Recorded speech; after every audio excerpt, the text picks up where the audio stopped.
ಗಾಣದ ಎಣ್ಣೆಯಿಂದ hair oil ಮಾಡ್ತಾ ಇರೋದು. ಒಂದು 25-30 ಥರ ಹರ್ಬ್ಸ್ ಹಾಕಿ ಮಾಡ್ತಾ ಇರೋದು. ಮಕ್ಕಳಿಗೋಸ್ಕರ ಮಾಡ್ತಾಯಿದ್ದೀನಿ. ಇದು ಕಬ್ಬಿಣದ ಬಾಣಲಿಲೇ ಮಾಡಿದ್ರೆ ತುಂಬ ಒಳ್ಳೆಯದು. ಅದು ಸಣ್ಣ ಹುರಿನಲ್ಲಿ ಮಾಡಬೇಕು.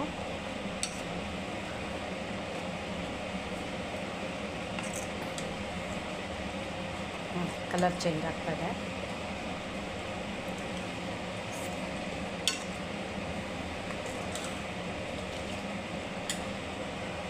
ಅದಾದಮೇಲೆ ತಣ್ಣಗಾಗಕ್ಕೆ ಬಿಟ್ಟರೆ ಬೆಳಗ್ಗೆ ತನಕ ತಣ್ಣಗಾಗುತ್ತೆ. ಆವಾಗ ಬಾಟ್ಲಿಗೆ ಹಾಕಿಟ್ಕೊಂಡು ಹಚ್ಚಿದ್ರೆ ಡ್ಯಾಂಡ್ರಫು, ಕೂದಲು ತಿಕ್ಕಾಗಿ ಬೆಳೆಯುತ್ತೆ. ಅದಕ್ಕೆ ಎಳ್ಳೆಣ್ಣೆ, ಕೊಬ್ಬರಿ ಎಣ್ಣೆ, ಹರಳೆಣ್ಣೆ, ಸಾಸಿವೆ ಎಣ್ಣೆ ಎಲ್ಲ ಪ್ಯೂರ್ ಗಾಣದ ಎಣ್ಣೆಯಿಂದ ಮಾಡಿರೋ ಹೇರ್ ಆಯಿಲ್ ಇದು.